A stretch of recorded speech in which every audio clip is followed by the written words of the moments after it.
అందరికీ నమస్కారం అండి. ఈరోజు వీడియోలో సొరకాయ ఫ్రై ఎలా చేయాలో చూద్దాం. ఇది చాలా సింపుల్‌గా అయిపోతుంది.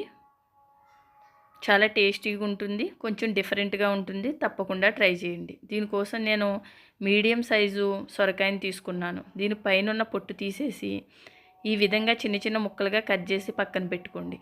ఒక మిక్సీ గిన్నె తీసుకుని 2 పచ్చిమిర్చి సగంగా కట్ చేసి వేసుకుని 4 ఎల్లుల్లిపాయ రేఖలు పొట్టు తీసి వేసుకుని టీ స్పూన్తో స్పూన్ జీలకర్ర వేసుకుని కొద్దిగా కొత్తిమీర తురుము, కొద్దిగా కరివేపాకు వేసుకుని ఒకసారి మిక్సీ పట్టండి.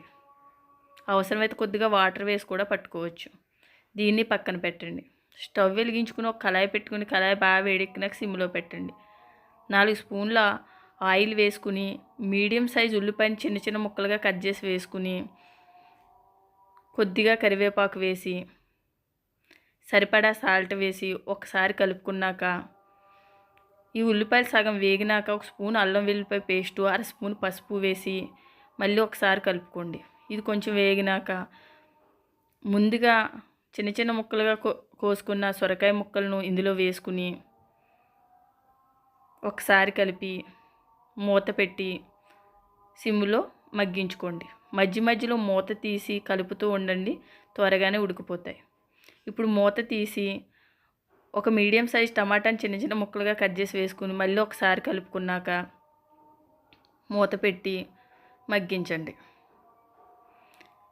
ఇప్పుడు సగం పైగా ఉడికినాక ముందుగా రెడీ చేసుకున్న పేస్ట్ని ఇందులో వేసుకుని ఒకసారి కలిపి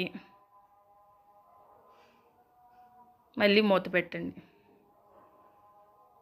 ఇలా ఆయిల్ పైకి తేలుతున్నప్పుడు చిన్న టీ స్పూన్తో ధనియాల పొడి వేసుకుని ఒకసారి కలుపుకుని కొద్దిగా ఎండు కొబ్బరి తురుము కూడా ఉంటే వేసుకోండి. ఈ విధంగా ఇప్పుడు ఒకసారి కలిపి మూత పెట్టి ఒక 5 నిమిషాలు మగ్గనివ్వండి. ఈ విధంగా రెడీ అవుతుంది. అంతేనండి. ఈ వీడియో మీకు నచ్చినట్లయితే లైక్, షేర్, సబ్స్క్రైబ్ చేసుకోండి. ఇది రోటీ రైస్లోకి బాగుంటుంది. తప్పకుండా ట్రై చేయండి. Thank you for watching. Like అయితే చేయండి.